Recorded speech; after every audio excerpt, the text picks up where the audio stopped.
Okay, and before this video starts, I just want to quickly pop in here and tell you guys a bit about what I'm going to do today. So, you're about to watch an interview that I did with a Hearth witch, where we talk about the differences between German and German American folk magic. We're also going to go into that in the interview itself.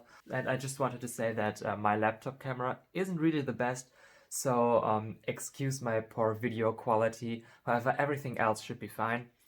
You can just treat this as like a podcast format and have this video on in the background while you do other stuff like, I don't know, do the dishes, vacuum your house, or try to go to sleep even, what do I know. So with that said, and without further ado, here's the collab.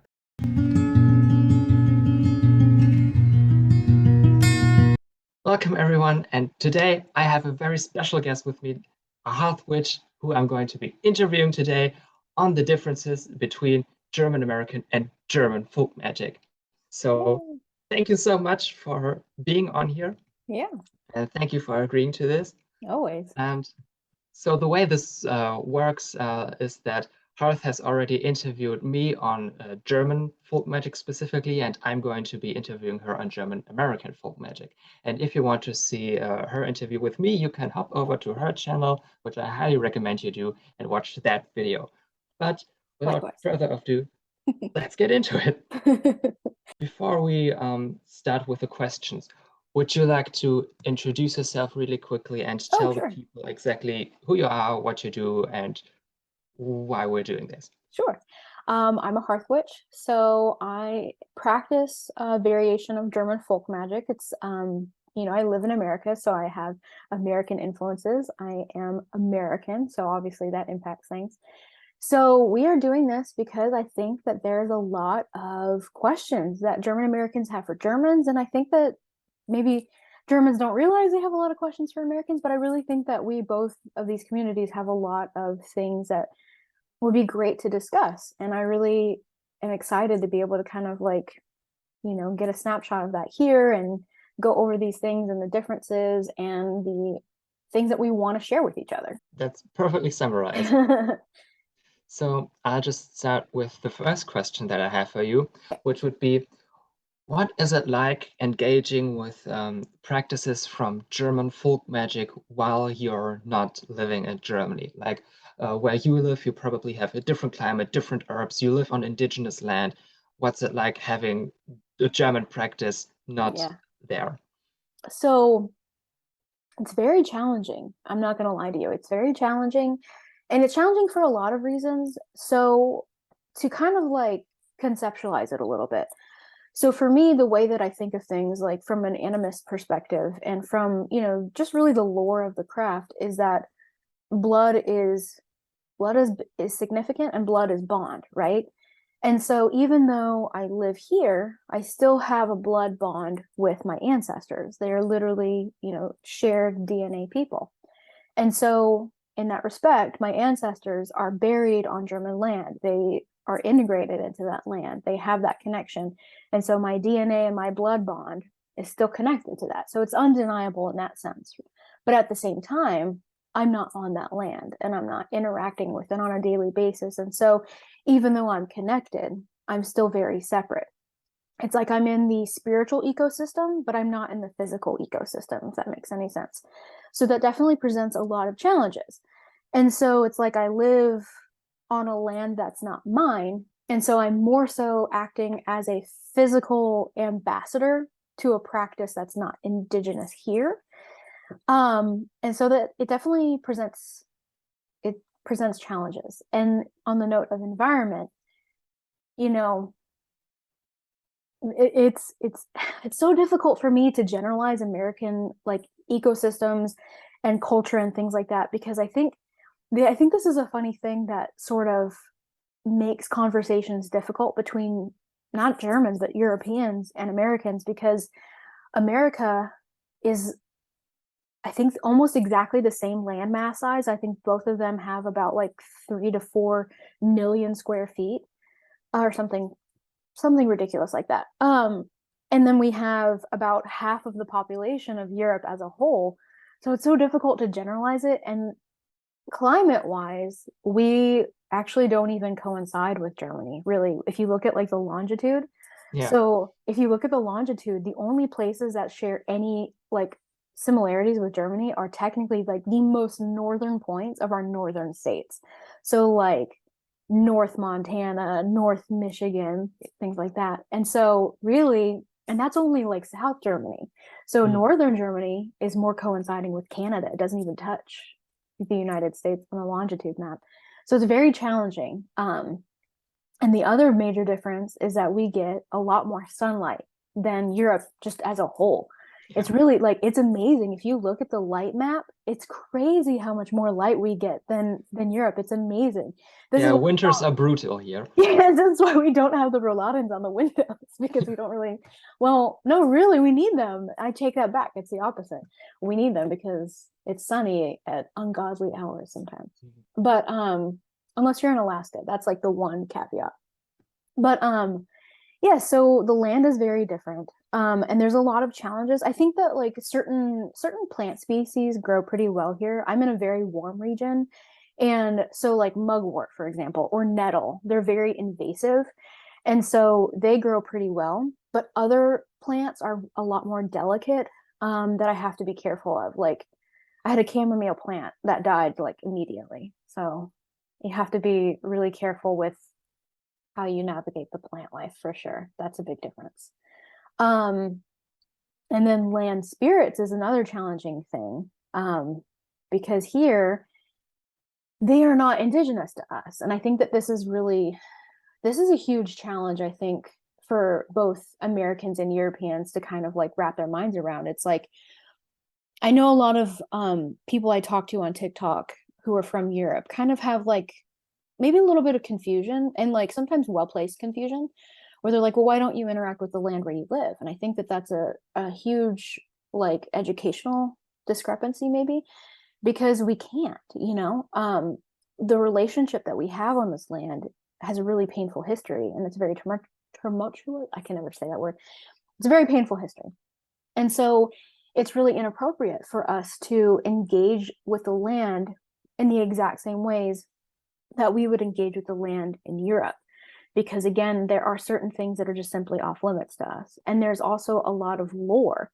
Like I was just discussing this on a TikTok live last night, actually, that there's a lot of indigenous lore regarding caves that isn't necessarily shared in the lore that exists in Germany. So it's like for us, we see caves, you and I, as like portals to the other world, you know, like 𝔖𝔭𝔬𝔢𝔨 is associated with caves. And so in theory, they might be a place where you would connect with her.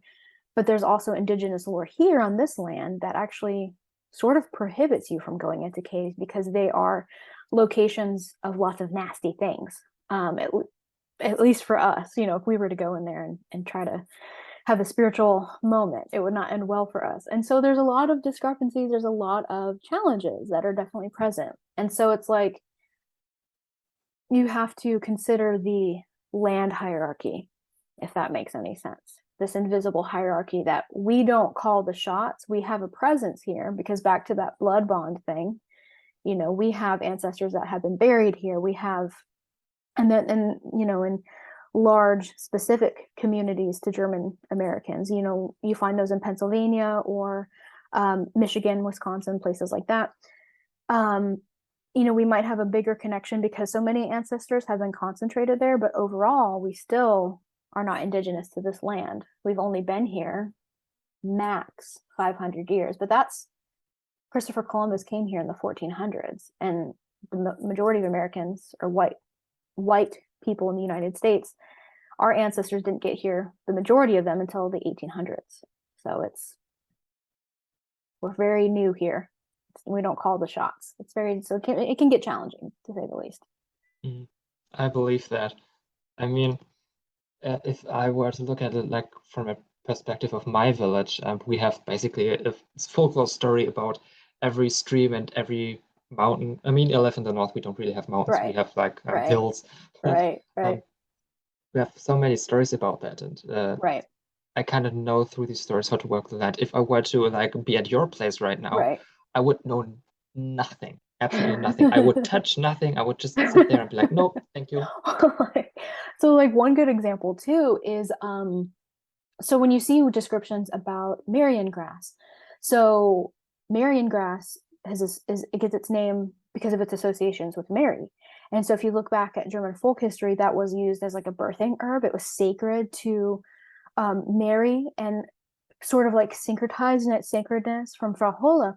But here it's sweetgrass, and sweetgrass is a very prominent crop for Indigenous Americans. And really, if I was to harvest sweetgrass, it would be a little inappropriate. It would be very inappropriate if I didn't have the approval of the Indigenous community where I live and was given specific guidelines and permission to do so. So despite the fact that it does have like a really significant history in German plant lore, it doesn't change the fact that I live on a land that has lore that predates my ancestors existing here for thousands of years. I think the first people came to the Americas. I think that historians think it was like 15 to 20 something thousand years ago. So really, when you think about it, if my ancestors have only been here for, I think my first German ancestor came here, I think max like 150 years ago. So if you think about it, my family's been here 150 years. Does that really trump the presence of people who've been here for 15,000 years? That makes no sense, you know? So there's a lot of things that we have to consider living here on this land. So that leads into the next question of how then you do engage with German folk practices, and what significance does the part of German American folk magic have in your practice? So the way that I see this, like how we engage with it, so I think that like the spiritual plane, and this is a lot of like, you know, UPG, personal opinion stuff, I guess. But the way that I see that, the way that I conceptualize the universe and the spiritual plane of existence is that things are sort of, I think things are layered. I don't think that things are necessarily linear. I think that they are very fractal is a word that I'm starting to use more often. It's this is a challenge to conceptualize, but when you think of it that way, I sort of think it's like there's this layer here that's like this foundational layer, and that is where the indigenous lore and the indigenous presence has on Turtle Island or the Americas. And so that layer trumps everything by far. Like that's the foundation. And so then you have this other layer where you have these immigrants from all of these other places. And so it's like you have like maybe an English layer, a German layer, an Italian layer, I don't know. And so we have a presence here, but at the same time, there's that tiered system. So like when I think of like, if I'm going to petition to Frau Holle, in my view, she has to get like a permit to be able to do something here. So like, if I have a good relationship with my land and I'm a good steward and I am taking care of the plants and I am being, I'm caring for my community in various ways, and I am, issuing out offerings and I'm being respectful and amplifying indigenous voices in my own practice.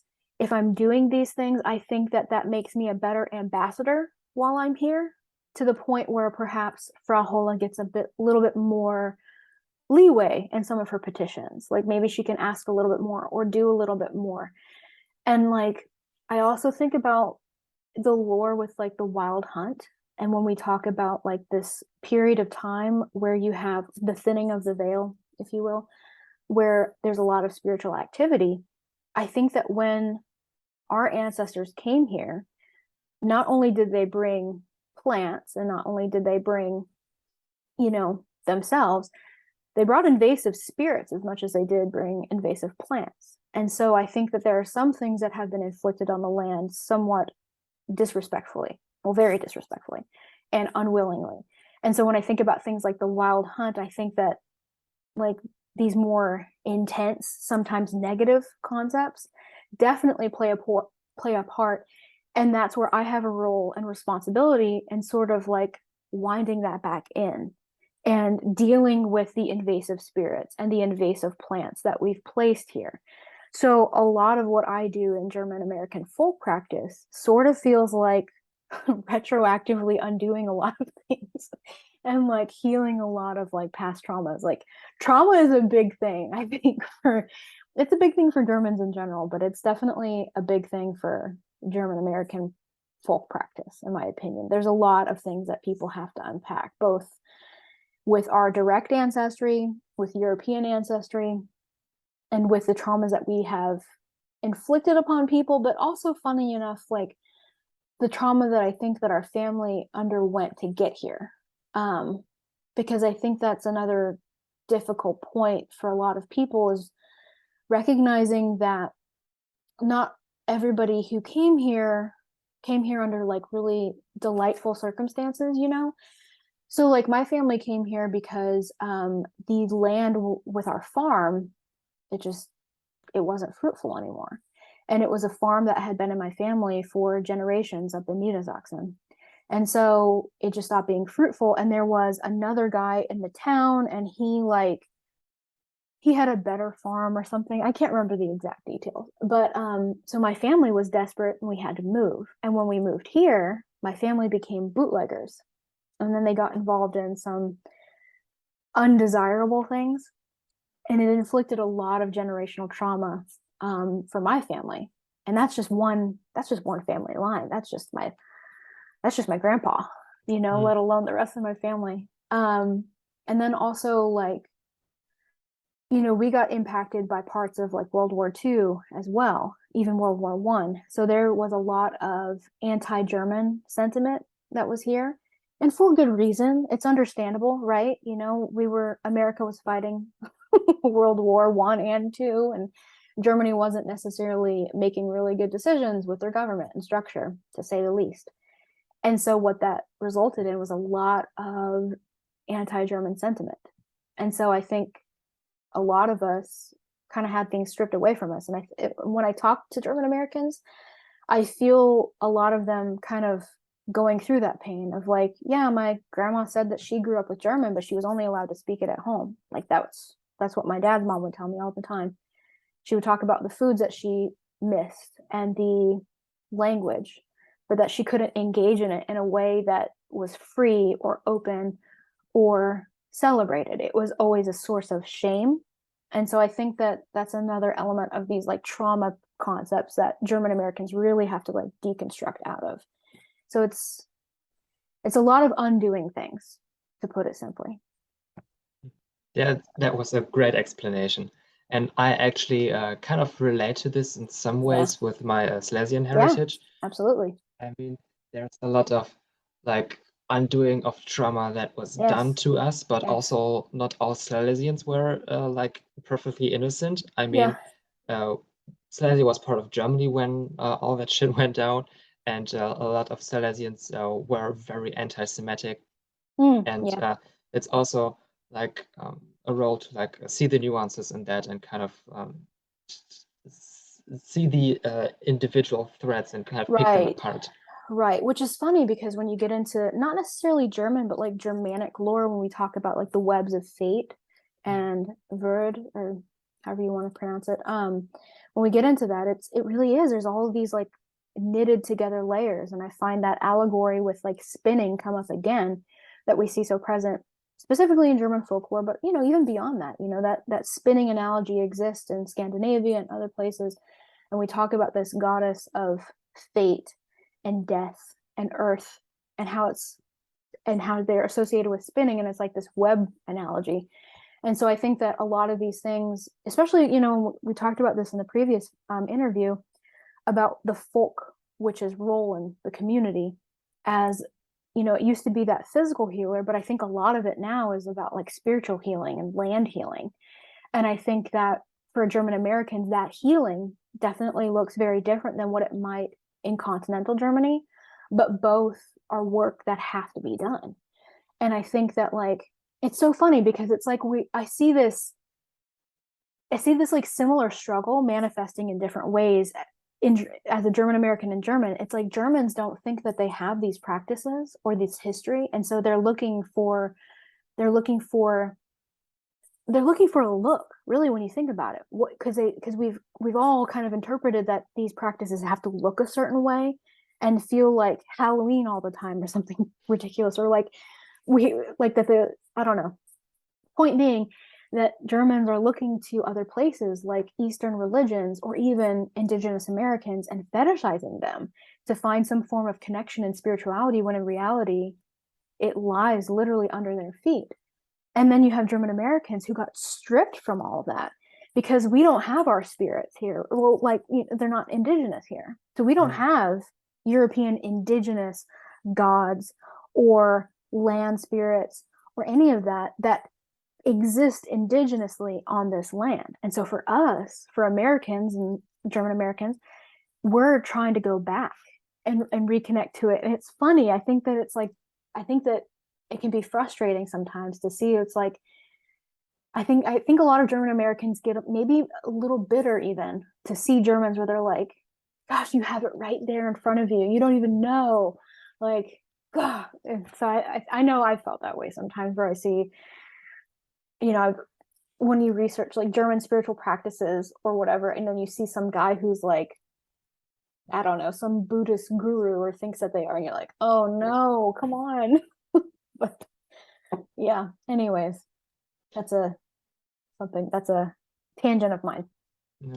I've also wanted to talk about when you look at German folk magic specifically, or German folk practices, you see a lot of them like being very much tied to like maybe our seasons, for example. Yeah. And you see like spells to survive the long dark winter. Yeah. And Yeah.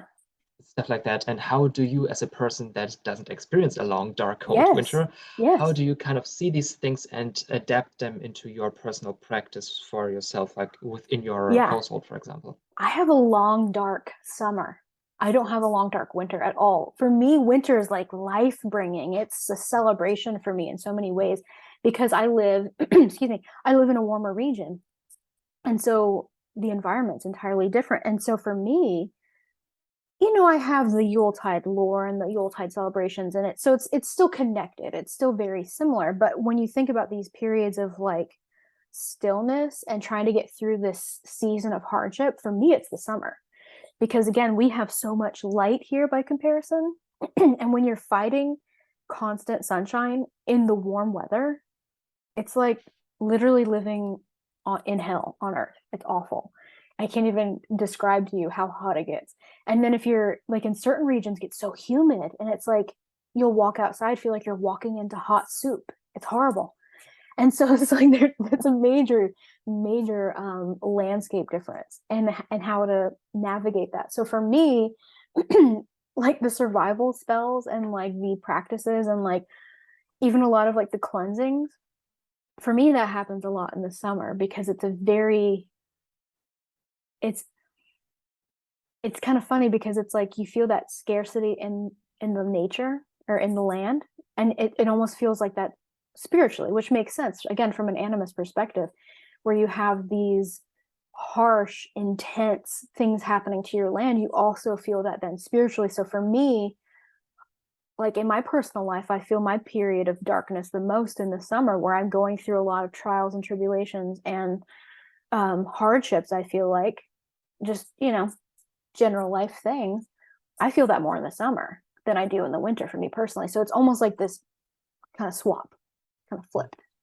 That makes sense. Yeah. So this summer in Europe, we had like the hottest, most brutal summer ever, and a lot of rivers dried up. If this is anything like the place where you live, I would not know how to cope. Like our houses are built to keep in heat. We do not have the infrastructure. Well, that's the thing, is the land can do whatever, but when it comes down to infrastructure, you're just not suited for it. So even if it's just, even for me, if I was to walk outside and be like, oh, what a wonderful bright day, this weather is wonderful, this is cool for me, it doesn't really matter, because if your ecostructure or your infrastructure is not suitable for it, then it's just unbearable. But yeah, I mean, like even technically our summers should have very much light, because we're so far up north. But in reality, usually we just have overcast weather, raining all the time. And even if it is sunny, we just have temperatures like in the 60s, maybe in the 70s, Right. and that's just like our summer. So this was very Yeah. brutal for us. So I think a lot of German folk practitioners that kind of learned how to use this weather that we have here could maybe learn from people like you who learned to Oh, yeah. adapt German folk practices to different climates Yeah. in the face like of our climate changing here as well. Yeah, that is interesting for sure. I feel like that was so my family lives in the Pacific Northwest. And that's a little similar, I feel like, to where I lived in Pfalz. So I lived in the Southwest. I don't want to say fully Southwest because that's more Baden, but like, you know what I mean? So it gets so warm there, unbearably warm. I remember like summers being ridiculous. And then, looking at the weather now, it's even hotter. And I'm like, oh my God, it's not sustainable for that. But definitely that's a really good point to like collaborate on these seasonal shifts and how we manage things here, because it is definitely like even the Pacific Northwest, they had an unreasonably hot summer. It's not humid there, which is, good for them, but it was unbearably warm for my family. Yeah, I feel like also from a German perspective, the South gets a lot of hotter days and a lot of colder days as well, and the North is more like temperate through the North Sea. So even regional differences in Germany make a lot of difference. So we can all kind of like learn from each other because of that. Yes. Yeah, I hope that our climate doesn't shift enough where our landscapes entirely change and weather changes entirely. But anyways, yeah. Yeah, so on a different note, I also wanted to ask you what some struggles of yours are in like researching German folk magic and trying to implement it into your life. Yeah. Oh my goodness. So many. So obviously language. Language is a huge hurdle. And so this is such a frustrating topic for me because I know that my family specifically stopped speaking German because of all of the things going on in the 1930s and 1940s, so like my grandma grew up speaking German, but she stopped probably her teenage years, I think, is when she said. I'm not really sure whenever she said that she stopped, but it's frustrating because it's like, oh, it's so close for me, and if you had just kept speaking it, I could actually like get into these resources so much quicker. So it's a huge hurdle. So I read German now a lot better than I speak it because that's my interaction with it all the time. And this is something that I'm always telling German Americans to stop researching in English. You're not going to find anything. You won't. You will find some things, but frankly, what you find are like esoteric bastardizations of folk practices that are just like nonsense, right? But when you get into it, the old customs do exist, and like documents from generally, like the sweet spot for me is like 1850 to 1890. But then the challenge there is that you have to get into the mindset of like what was the culture back then as well. Like, that time frame, you had the German Empire to the German Confederation, so you had that shift. And then when you get into like the regional differences, certain parts of Germany weren't even in Germany at that time, so like people think often that the borders of Germany today have been the borders of Germany forever. And it's like, no, no. So like when you're researching that's another thing to keep in mind was the timeline, the geography. So that's been a big thing for me. I remember getting over that hurdle.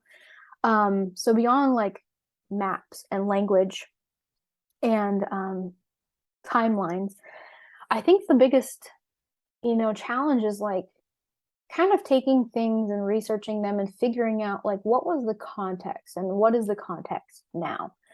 Because I think, we kind of touched on this in the last interview. It's just like, if there's no application for modern day in a way that's going to advance society and make it a more healthy place, well, there's no point. I don't really, so like, for me, it's also like weeding out like, okay, is this relevant to me right now? Does this matter? A lot of things do, most things do, but I'm also having to like weed out portions of that, and like, and then you get into those texts and sometimes you'll find incredibly anti-Semitic statements, incredibly. And so that's you know, having to deal with that as well. So yeah, I mean, I'll be reading through a document and like, oh, this is interesting, and then you get to this like whole section on like Judaism, and you're like, whoa, you know, and then I'm hop on out of that document and go to the next one, and then just figuring out how to filter these horrible cultural sentiments and understanding that some of these cultural sentiments, you know, culture shifts and changes. So if I'm going to be, I don't know, going over, if I'm trying to reconnect to the culture, I need to know that I'm not going to connect to all the parts of it, because I don't want to connect to the anti-Semitic part, if that makes sense. Something that I wanted to get back to, which I only thought of now, is that with the shame of speaking German in the US, Yeah. like again, I can somewhat relate to that, Oh, both yeah. Yeah. both on the Silesian side of my Yeah. family and on the North German side of my family, Yeah. because the Silesian side stopped speaking it because they were discriminated against Yes, it generally, and my North German family stopped speaking Platt or Low Saxon because there was this like stigma, oh, the dumb Northerners speak that. If you speak that language, you are too dumb to understand the standard language. Yes. And I listened to people from the Netherlands, because Low Saxon is not just spoken in northern Germany. Right. And they tell a very similar tale of like, we weren't allowed to speak that in school, and Yeah. I came home crying as a child because I could not understand the teacher and stuff like that. Yeah. And yeah, I feel like with your family also, like the part that's from like Lower Saxony, Yeah. where they would have spoken Low Saxon, I think something similar must have also happened somewhere down the line for your family too. Yeah. So this is more like a personal question out of Yeah. personal Okay. curiosity, Yeah. but I recently sent you like a fairy tale by the Brothers Grimm from Northern Germany in Oh Low my Saxon. gosh. Yeah. I wanted to know, like, with your like sort of knowledge of German in its written form, were you able to understand any of that? No. No, I was looking, I was like, some words I'm like, okay, I kind of get that one. And then the next word I'm like, and what I found, maybe I'm totally wrong here. So like you see the umlauts, I haven't really like researched the terminology exactly. I think it's umlauts, the like the two dots, and then sometimes like it's just one dot, and I don't know the name for that. Like the circle that you'll find over a vowel. Yeah, so and sometimes they're doubled. There's like two of, and I don't see that in German ever. That was so the circle over the vowel. So do you mean like the circle that you also find in like Scandinavian languages? Yes. I don't know what that's called. So it makes an "aw" loud, like in the way you go like, oh, that's so cute, like oh. And it's not called "aw" loud. I just slipped in the German word there. It's an "aw" sound. Okay. Yeah, With the circle above, it only exists in some forms of written Low Saxon, because the thing is, throughout most of its history, Low Saxon was like a spoken language. And when people came to like writing everything down, they kind of made their own rules. And there are also like 5 main dialect categories of Low Saxon, and each dialect kind of tried to write phonetically, so as you speak it. And so there are a lot of differences in how you write. Makes sense. That makes sense. I don't necessarily know what dialect the story is in that I sent you. I have a feeling that it's somewhere from Lower Saxony, but I'm not as well versed in that as, for example, my grandparents are. Right. But in recent times, and this is like completely left field, like completely off topic, but in recent times, there has been like an attempt to like standardize the Low Saxon language. It is called the 𝔖𝔨𝔨𝔨𝔨𝔨𝔨𝔨𝔨𝔨𝔨. I'm going to write that in the chat down for you. And good deal. And the point is that anyone from any dialect could kind of read that and understand what's being written, but it's not written phonetically then. Okay. I think that's it. So I'm still also learning that. Oh my goodness. Okay, yeah. Whenever I do the video, I'm gonna put that text right there so people can see how it's pronounced, because I know Americans are gonna be like. So even some Germans, like it's a very new system, but yeah. But the advantage to that is that it kind of also has like the A with the circle above, and we don't have that in like many other written forms of Low Saxon. So everyone is kind of trying to make the sound out of other letters, sometimes weird combinations of A and O. So circle above, it's just more clear. That makes sense. So that was my tangent on the Low Saxon written language. No, I love it. Yeah, I think that would have also been like every point that I mostly wanted to talk about. Oh wait, I have one last question for the remaining 4 minutes. What would you want to like say to reconnecting German Americans? Like, what would you say they should do? What are some recommendations and tips that you have? Oh gosh, so many. So first thing is learn where your family's from if you can. You know, it's like we've talked today. I think something that's so big for me is understanding that German doesn't equate to Germanic, and that neither of these things are a monolith, right? Like there's so many unique variances within what falls under the umbrella term of German and Germanic. And so it's about really understanding as best as you can where your family came from, and to not confuse blood and DNA with culture. Because this is something I see a lot too. It's like people think that, oh, well, I have this much DNA percentage, that means that I'm that much. And it's like, I think that that can be a really good tool for people who are totally far removed. You know, like I have an adoption in my family. When my grandparents was adopted, that's how, you know, that was the tool we used to figure out where they were from. But it's also from cross-referencing. It's not just taking that as surface value and thinking, okay, that's what I am. You know, so using that to like go on your family tree, research these aspects, figure out where you're from, don't get so fussed with it, and also just like listen to people in the living culture, because that's the thing, blood doesn't equal culture. So we need to listen to the people. If we're trying to reconnect, listen to the people you're trying to reconnect to. You know, in a way, we're still family, we're still related, and so we need to learn from them. Those are my big things. Yeah, excellent points. I know we've talked about this a lot too, because it's just like it can get very frustrating. Definitely. Yeah, I think a lot of us German folk practitioners that make online content try to hammer this point into people's heads all the time. Oh my goodness. What do you mean? Germany wasn't all Germanic tribes? No, they were also Celts and Slavs. Like, what do you think? Who do you think the Wends were? Like the Wendish people? Like, anyways, yeah. Yeah. So I think that concludes this interview. And again, thank you for being on here. Yes, and thank you. I'll make sure to put all of the links down into the video description for social media and other stuff. And this was this video, and I'll see you guys in the next one. Lori, wat goed gewoon.